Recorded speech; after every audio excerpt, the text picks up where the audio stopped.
जय माता जी guys, I hope आप सब लोग बहुत ही ज़्यादा बढ़िया होंगे। So welcome to new vlog. So बहुत ही ज़्यादा इम्पोर्टेंट वीडियो होगी ये। और थोड़े बहुत क्वेश्चन है उनका आंसर मैं डेफिनेटली देना चाहूँगा एज वेल एज़ यार। सॉरी कि हम लोग थोड़े दिनों से लाइव नहीं हो पा रहे हैं।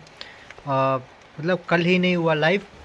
और भाई अभी है ना टाइमिंग जो है ना मेरे वर्क की है वो है 6 o'clock मॉर्निंग से लेकर जो इवनिंग के 6:30 तक। सो डेफिनेटली उसके बाद खाना बनाना होता है, थोड़ा बहुत फ्रेश होना पड़ता है। सो लेकिन अभी लाइव सेशन है ना कल और इस वीक के एंड तक हमारा 11 o'clock नाइट से होगा, ठीक है।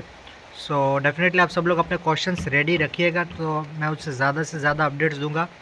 और इस वीडियो में हम लोग डेफिनेटली पूरा कवर करेंगे कि कभी वर्क परमिट इतना डिले क्यों हो रहा है, क्या अपडेट्स हैं, किसका किसका वीज़ा आ रहा है और जॉब्स कैटेगरी क्या है। और बहुत सारे कमेंट सेक्शंस में भी थे कि भाई जॉब माफिया जो है अभी यहाँ पर मतलब कि कुछ ना कुछ प्रॉब्लम्स है। तो भाई अभी ना रेन स्टार्ट हो गई है बाहर ऑब्वियसली, तो कल मुझे लग रहा है बहुत ज़्यादा ठंडी हो जाएगी क्योंकि वेदर फ्लक्चुएशन बहुत ज़्यादा करता है, राइट।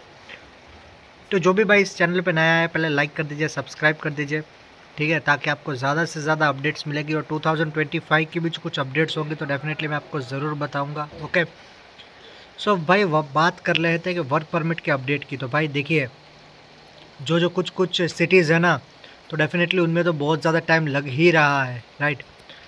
जैसे कि हम लोग कैटेगरी पकड़ ले तो स्प्लिट और जैग्रब की अगर हम लोग बात करूँ, ठीक है, तो स्प्लिट और जैग्रब में तो डेफिनेटली यार टाइम ज़्यादा से ज़्यादा लग रहा है।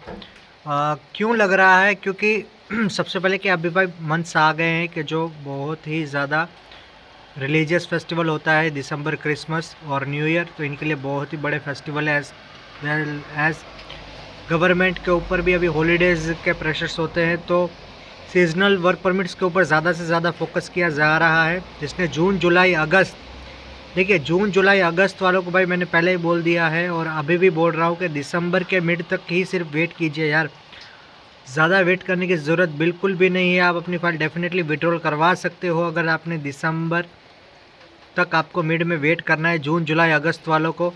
ओके, तो भाई वीज़ा देखिए अभी वर्क परमिट लेट क्यों हो रहे हैं मैं आपको बताऊँ तो देखिए भाई पहले जिस स्पीड से वर्क परमिट इश्यूज़ होते थे अभी उस स्पीड से नहीं हो रहे। क्यों नहीं हो रहे? क्योंकि अभी लिए जा रहे हैं इंटरव्यू। डेफिनेटली बहुत सारे लोगों ने ये भी मुझे बोला है कि भाई हमारे इंटरव्यू लिए जा रहे हैं।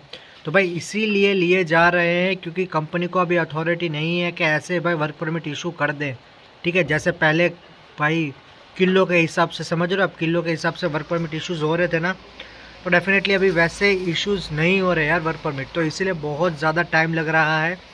और कुछ कुछ सिटीज़ को तो भाई रिस्ट्रिक्टेड कर दिया है, जैसे कि मैं आपको बताऊँ तो कि ज़ैग्रेब में भाई लिमिटेशन कर दिया कि आप इस जॉब कैटेगरी के वर्क परमिट इश्यूज़ नहीं कर सकते हो अब, ठीक है। क्योंकि भाई पहले इतने ज़्यादा वर्क परमिट इशू हो चुके हैं उस सिटी से, तो अब भाई उस सिटी को रिस्ट्रिक्टेड कर दिया है, जैसे ज़ैग्रेब और स्प्लिट जैसी सिटीज़ है कि जहाँ पर भाई बहुत लिमिटेड, बहुत ही ज़्यादा लिमिटेड वर्क परमिट इशू होंगे। लेकिन जो जो सिटीज़ और जो जो टाउन्स है जो आउट ऑफ ज़ैग्रेब और आउट ऑफ स्प्लिट है, तो उसमें भी भाई बेसिकली अभी बहुत जल्दी ही वर्क परमिट आ रहे हैं। 60 डेज़ तो आपको मैक्सिमम बोल रहा हूँ, लेकिन वहाँ से आ रहे हैं क्योंकि मुझे जितने लोगों का मैसेज आया है वर्क परमिट उसने दिखाया है, वीज़ा दिखाया है, तो आउट ऑफ ज़ैग्रेब वालों का ज़्यादा से ज़्यादा अच्छा खासा रिस्पॉन्स है और अच्छे खासे आ ही जा रहे हैं, तो वहाँ से तो भाई कोई प्रॉब्लम आ नहीं रहा है, ठीक है। लेकिन स्प्लिट और ज़ैग्रेब वालों को डेफिनेटली प्रॉब्लम आ रही है और प्रॉब्लम हो रही है इसी कारण, क्योंकि बहुत ज़्यादा पहले से ही वहाँ पे इतने लोग भरे पड़े हैं, तो भाई गवर्नमेंट भी देखती है कि भाई एक ही सिटी से एक ही सिटी में ज़्यादा से ज़्यादा वर्क परमिट इशू नहीं होता, लिमिटेशन होती है डेफिनेटली। और भाई अभी सक्सेस रेशियो अगर मैं बता दूँ तो डेफिनेटली दिसंबर के अंदर जो भी स्टार्टिंग होगा तो उसमें थोड़ा सीजनल वर्क परमिट का सक्सेस रेशियो अच्छा है। ओके, उनका तो भाई कैंसिलेशन होने का चांसेस बहुत कम होता है, मैं तो बोलूँ 90% सक्सेस रेशियो होता है। लेकिन डिलीवरी जॉब्स और वेयर हाउस जॉब्स का सक्सेस रेशियो है 60% तो 50%। ओके, लेकिन दूसरी कैटेगरी की जॉब्स है जो, ओके, उनके 85% सक्सेस रेशियो है। भाई मेरे भी अभी दो दोस्त थे, उन लोगों ने लगाया था सितंबर फर्स्ट वीक में, तो भाई उनका वीज़ा आ गया है डेफिनेटली, वो नेक्स्ट मंथ के सेकेंड वीक तक आ ही जाएंगे यहाँ पर।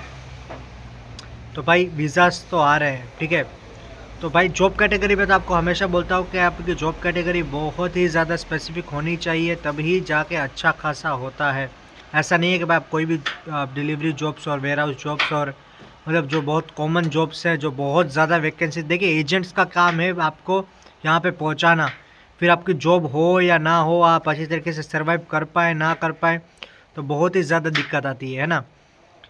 तो ये तो भाई बेसिक हो गया। को ऊपर से भाई एक कमेंट भी आया था भाई किसी का कि जॉब माफिया के बारे में बोल रहे थे कि भाई कंपनीज़ है वो जॉब माफिया है, आपको 2-3 महीने काम पे रखती है, उसके बाद निकाल देती है।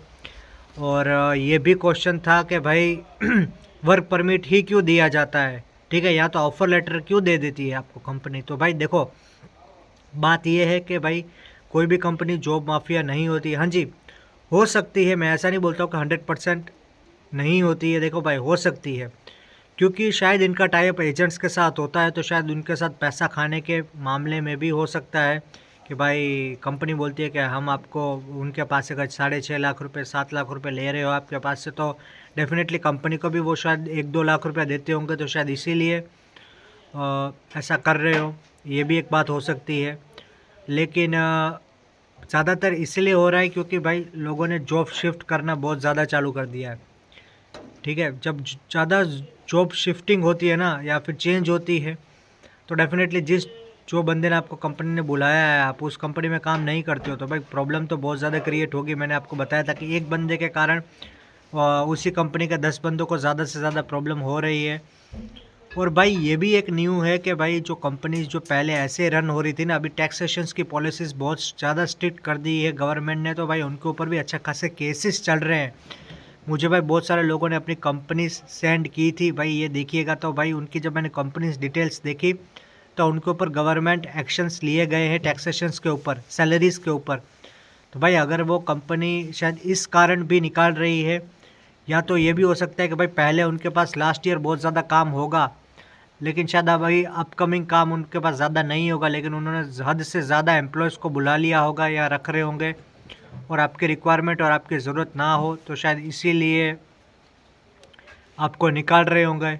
ओके, ये भी रीज़न हो सकता है। या तो ये भी हो सकता है कि शायद आपने कुछ उल्टा सीधा किया हो, ठीक है, तो एक ये भी पॉसिबिलिटी बनती है। लेकिन अगर मैं आपको बता दूं कि आप अच्छे हो, अपने काम में परफेक्ट हो, तो डेफिनेटली आपको कोई नहीं निकाल सकता है। क्योंकि अगर आप बेस्ट हो अपने काम में और दूसरे से बेहतर हो, डेफिनेटली यार कंपटीशन तो हर जगह है।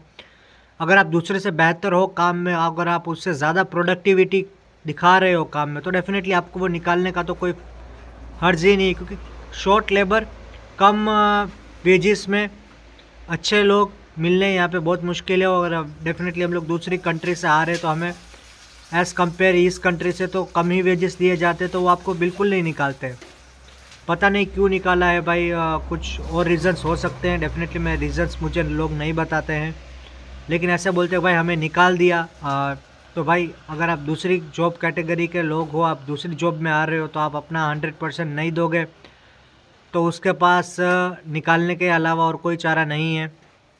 सॉरी, लेकिन आपको मैं यही बोलता हूँ। देखो भाई बहुत सारे लोग मुझे बोलते हैं कि भाई मैं इस कैटेगरी का बंदा नहीं हूँ, लेकिन फिर भी इस कैटेगरी में आ रहा हूँ। तो मेरा बोलने का हमेशा यही मतलब होता है कि भाई आप जिस भी कैटेगरी में आ रहे हो, ठीक है, उस कैटेगरी में अपना 100 से ज़्यादा % देना बहुत ज़्यादा ज़रूरी है। और आपको जल्दी सीखना है ना, ठीक है, सीखना भी तो ज़रूरी है ना सर जी। देखो आपने कभी फूड डिलीवरी नहीं की है, तो आपको थोड़ा बहुत तो दिक्कत आएगी, ठीक है। दिक्कत से तकलीफ़ से कुछ मत टेंशन लीजिए, ठीक है, आ जाएगी, कल आएगी, परसों आएगी, लेकिन कंटिन्यू नहीं रहेगी। डेफिनेटली आपको जल्दी से जल्दी वो काम सीखना है और उसमें बेस्ट होना है, बस यही एक मेन है। तो भाई इतना हार्ड नहीं है। देखिए एज़ कम्पेयर इंडिया से हम लोग अगर करें ना, तो डेफिनेटली हार्ड तो नहीं है भाई इतना। कि आपको इंडिया का कंडीशन तो पता ही है कि भाई वहाँ पे कैसा ट्रीटमेंट होता है, यहाँ पे कैसा ट्रीटमेंट होता है। वहाँ पे थोड़ा हार्श लैंग्वेज यूज़ की जाती है, यहाँ पे नहीं है भाई। आप अगर आपको सिखाएंगे, मैं आपको बोल रहा हूँ ना, आपको सिखाएंगे 1-1.5-2 महीना तो आपको सिखाएंगे वो, लेकिन उसके बाद वो भी चाहते हैं कि आप डेवलपमेंट करो कुछ ना कुछ। अब अगर आपने डेवलपमेंट नहीं की, तो डेफिनेटली से बात है कि भाई आपको फिर निकालने के अलावा उनके पास कोई चारा नहीं है। लेकिन मेन है कि आपका अगर आपके पास टीआरसी है तो आप दूसरी कंपनी में डेफिनेटली अप्लाई कर सकते हो, तो उसकी दिक्कत तो बिल्कुल भी नहीं है। तो वीज़ा तो भाई आ रहा है अभी। वीज़ा रेशियो अगर मैं आपको बता दूं कि कौन से लोगों का वीज़ा आ रहा है, तो भाई अक्टूबर का वीक स्टार्ट हो गया है, अक्टूबर का फर्स्ट वीक मैक्सिमम स्टार्ट हो गया, वीज़ा आ रहे हैं। एज़ वेल एज़ भाई सितंबर का सेकंड वीक और थर्ड वीक तो भाई उसके भी कुछ लोगों के बाकी थे, तो उनके भी वीज़ाज़ आ रहे हैं, मुझे मैसेजेस आए हैं। और कुछ लोग के तो आ गए हैं भाई, फ़्लाइट लेने वाले हैं, तो भाई कॉन्ग्रेचुलेशन उन लोगों को भी। और विंटर का सामान तो अच्छा खासा भर के आइएगा, मैं तो पहले बता दिया है। और खाने पीने का सामान भी आप लेके आ सकते हो। ओके, तो आप टेंशन मत लीजिए यार, आना ज़रूरी है बिल्कुल। टेंशन मत लीजिए, ज़्यादा से ज़्यादा अपडेट आएगी तो डेफिनेटली मैं तो बताता ही हूँ यार। और अभी बजट भी निकलने वाला है थोड़ा बहुत, तो शायद उसके कारण भी इंफ्रास्ट्रक्चर्स और दूसरे कंस्ट्रक्शन जॉब्स के लिए तो यार बहुत अच्छी अपॉर्चुनिटी है। मुझे तो नहीं लगता शायद कंस्ट्रक्शन जॉब्स में जिसने अप्लाई किया था उसका रिजेक्शन आया है, या फिर दूसरी किसी कैटेगरी में अप्लाई किया था उनका रिजेक्शन आया है, क्योंकि मुझे तो मैसेज नहीं आया है। मुझे ज़्यादातर मैसेज जिसके भी आए हैं रिजेक्शन के, तो उनके भाई वीज़ा कैटेगरी था या तो जॉब डिलीवरी या तो वेयर हाउस। ओके, और अभी भाई आज लाइव सेशन में मुझे एक बंदे ने बोला था कि भाई हमारा जो पूरा जो ग्रुप था उन सब के रिजेक्शन आए हैं भाई, मैसेजेस आया है रिजेक्शन का। तो भाई देखिए, रिजेक्शन का पूरे ग्रुप का मैसेज आया है, तो आप समझ लीजिए कि कितने लोगों ने एक ही जॉब में अप्लाई किया होगा, है ना। तो सोचिए, आपने इतने लोगों ने अप्लाई किया एक जॉब कैटेगरी में एक ही कंपनी में, तो भाई पहले उस कंपनी में कितने लोग होंगे। तो भाई इतने कंपनी भी वो डेफिनेटली वीएफएस वाले या तो जो भी हैं टाई अप क्रूशिया गवर्नमेंट, वो भी देखती है ना भाई इतने लोग एक ही कंपनी में क्यों जा रहे हैं, इतना तो उनका है ही नहीं बैकअप। ओके, इसलिए मैं बोलता हूँ कि भाई कंपनी को बहुत सोच समझ कर अच्छी तरीके से देख कर सिलेक्ट कीजिए। कंपनी अच्छी होनी बहुत ज़रूरी है कि ताकि वो आपको पे वेजेस दे। बहुत भाई मैसेज आते हैं कि भाई पे वेजेस नहीं दे रही है, 2-2 3-3 महीने हो गए कंपनी। तो भाई देखिए, कंपनी अगर आपको वेजेस नहीं दे रही है तो आप सर्वाइव यहाँ पे कैसे करोगे, है ना। तो कंपनी का सिलेक्शन अच्छा करना बहुत ज़रूरी है। जिस कंपनी में अगर आप अप्लाई कर रहे हैं तो भाई उस कंपनी की पूरी डिटेल देखिए कि भाई क्या है कंपनी, क्या बनाती है, इसका भाई बैकग्राउंड अच्छा है कि नहीं, कोई लीगल एक्शन है कि नहीं, कोई सैलरीज के अंदर कोई प्रॉब्लम है कि नहीं। एजेंट को अच्छी तरीके से पूछिए, एजेंट को बोलिए कि एजेंट से भाई मैं तो बोल रहा हूँ आप एजेंट से तो कुछ सवाल ही नहीं करते हो, क्योंकि मुझे पता है क्या यार, मतलब आप डेफिनेटली आपको थोड़ा बहुत डर लगता है, लेकिन एजेंट से डरने की कोई ज़रूरत नहीं है। आपको मैं बोल रहा हूँ ना कि पैसा देने से पहले आप उनसे 1000 सवाल पूछिए यार, वो आपको हर सवाल का जवाब देगा, ठीक है। तो आप उनसे हर एक सवाल पूछिए यार कि भाई क्यों नहीं दे रहे हैं, क्यों, क्या अच्छी कंपनी तो है ना बिल्कुल, अगर कोई प्रॉब्लम होगी तो हम आपको ही डायरेक्ट पूछेंगे, ये सारी उनसे पूछिए। क्योंकि एजेंट तो हाँ हाँ बोल के आपको भेज देगा, फिर यहाँ पे जो भी भाई जितने भी लोग इतना ज़्यादा पैसा लगा के आए हैं तो उनके लिए बहुत ज़्यादा दुख होता है कि 6-8 लाख रुपए लगा के आए हैं, उसके बाद उनको सैलरीज नहीं मिल रही है, इतनी ज़्यादा प्रॉब्लम आ रही है। तो ये भी बहुत ज़्यादा दुख की बात होती है यार।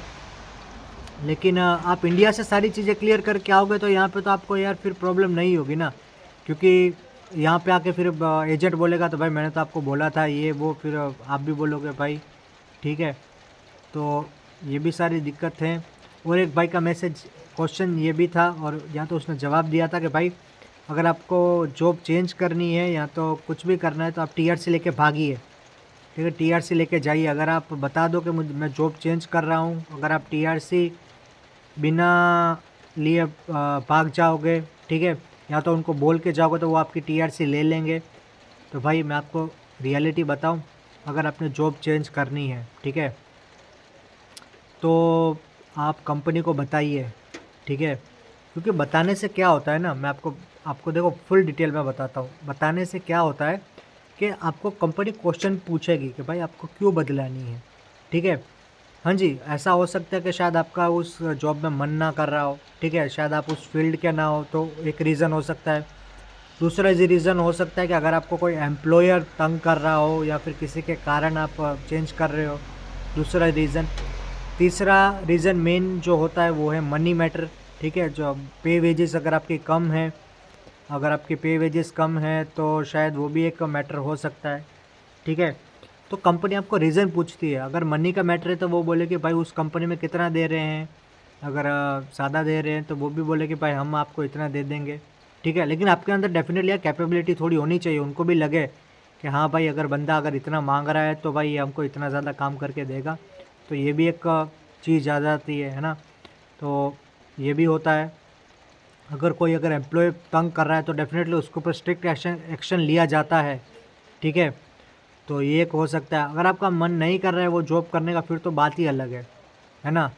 तो अगर आप टीआरसी लेके भागते हो ना, ठीक है, तो टीआरसी लेके भागते हो उसका डिसएडवांटेज क्या है कि सबसे पहले यहाँ से ही जिस दिन आप भाग गए उस दिन कंपनी जाके आपकी टीआरसी कैंसिल करवा देगी। लेकिन आप बोलोगे भाई कार्ड तो मेरे पास है, ठीक है, तो कार्ड का कुछ फ़ायदा नहीं है। कैसे? जब आपका कोई ड्राइविंग लाइसेंस कुछ होता है, ठीक है, तो डेफिनेटली जब आपको आरटीओ वाला कोई पकड़ता है तो उनके पास मशीन होती है, चेक करता है कि भाई ये वैलिड है कि नहीं, राइट। तो वैसा ही भाई इसका भी होता है टीआरसी का, जहाँ पे पुलिस होती है उनके पास मशीन्स होती है जिसके अंदर वो डाल के कार्ड वैलिडिटी देख लेते हैं कि भाई ओरिजिनल है, कोई एलिगेशन तो नहीं है इसके ऊपर, या तो इसकी कैंसिल तो नहीं हो गई। तो भाई ऐसा भी होता है, आप लेके भागने का कोई फ़ायदा नहीं है। लेके भागने का ये भी डिसएडवांटेज है कि आपको दूसरी कंपनी में जब जाओगे तो एक्सेप्टेंस लेटर चाहिए, ठीक है, और एग्ज़िट लेटर भी चाहिए, फुल सेटलमेंट का लेटर भी होता है कि भाई हाँ रेजिग्नेशन लेटर होता है कि भाई हाँ रेजिग्नेशन दिया था, नोटिस पीरियड दिया था हमें। तो ये सारी चीज़ें लेटर्स भी दूसरे कंपनी में सबमिशन होती है। जिस कंपनी में देखे, अगर अच्छी कंपनी में अप्लाई कर रहे हो तो ये जो बेसिक लीगली प्रोसेस से तो होता ही है। जैसे मैकडोनल्ड्स, डोमिनोज, मर्सिडीज बेंज का जो बोल रहा था भाई एक जो सेल्समैन है उसमें, या अच्छी कंपनी में ये सारी चीज़ें तो डेफिनेटली देखी ही जाती है। तो भाई ऐसा बिल्कुल मत करना। जो भी करना है, मैं तो आपको बोलता हूँ जो भी करना है आपको लीगली आप सब कुछ करो, ठीक है, ताकि आपको आगे जाके भी ज़्यादा प्रॉब्लम ना आए। और भाई ये भी आ रहा था मैसेज के हम लोग कब अप्लाई करें वीज़ा या तो अपना वर्क परमिट। तो भाई डेफिनेटली मैं आपको बोलूँगा कि फरवरी के बाद ही ज़्यादा से ज़्यादा, अगर सीजनल वीज़ा जो कर रहा है वो तो अभी कर सकता है, अगर सीजनल वीज़ा के अलावा जो कर रहा है लॉन्ग टर्म के लिए तो फरवरी के बाद मैं रिकमेंड करूँगा कि आप अप्लाई कीजिएगा, ताकि 2025 की जो भी अपडेट्स है वो भी मिल जाए, एज़ वेल एज़ आपको कुछ न्यू अपडेट्स है वो मिल जाए। जॉब कैटेगरी ज़्यादा खुलेगी तो उसकी भी अपडेट्स मिल जाएगी। तो ये सारी चीज़ें तो होगी, आपको मेन तो फ़र्क पड़ेगा। लेकिन अभी जिसने अप्लाई कर दिया है उसको भी कोई ज़्यादा टेंशन लेने की ज़रूरत नहीं है, आप आराम से वेट कर सकते हो 3 से 4 महीने तक। भाई 5 महीने तक लगते हैं जो ज़ैग्रेब और स्प्लिट में जिसने अप्लाई किया है अभी मंथ में, ठीक है। तो वेट करो, लेकिन रिस्पॉन्स आपको डेफिनेटली अच्छा खासा मिलेगा, आपको दिक्कत लेने की बिल्कुल भी ज़रूरत नहीं है। ओके, जॉब कैटेगरी अगर आपकी अच्छी है, आपकी सीवी अच्छी है वीएफएस में, तो डेफिनेटली आपको कोई दिक्कत आएगी नहीं, आपकी कंपनी की डिटेल्स अच्छी है तो। और भाई बहुत लोगों का मैसेज ये भी था कि भाई वर्क परमिट क्या हमारा कॉन्ट्रैक्ट लेटर साइन होने के बाद होता है। तो हाँ जी सर जी, आपका कॉन्ट्रैक्ट लेटर साइन होने के बाद विदिन 10 डेज़ के अंदर आपका वर्क परमिट अप्लाई कर दिया जाता है। ओके, और तो आपको भी टेंशन लेने की ज़रूरत नहीं है। बाकी यार हम लोग डेली लाइव अभी इस वीक के लिए हम लोग डेफिनेटली 11 बजे इंडियन स्टैंडर्ड टाइम के हिसाब से रात को 11 बजे के आसपास हम लोग ऑनलाइन होंगे। तो आप डेफिनेटली मुझे रैंडमली क्वेश्चंस पूछ सकते हो, या फिर कोई भी कुछ भी प्रॉब्लम हो तो आप मुझे इंस्टाग्राम पर भी मैसेज कर सकते हो, बिल्कुल भी कोई टेंशन लेने की ज़रूरत नहीं है। बाकी अभी भी यार जिसने सब्सक्राइब ना किया हो तो please hit the subscribe button as well as like button, और शेयर कर दीजिए अपने ज़्यादा से ज़्यादा दोस्तों को। बाकी चलिए यार फिर कुछ भी अगर कुछ लेटेस्ट अपडेट आती है तो मैं आपको डेफिनेटली बताऊंगा। ओके, बाकी लाइव सेशन के साथ मिलते हैं। चलिए, जय Mata ji, good night, sorry good night, लेकिन आप मॉर्निंग में देखोगे तो भाई गुड मॉर्निंग, ठीक है सबको। चलिए बाकी जय Mata ji, good night, bye bye.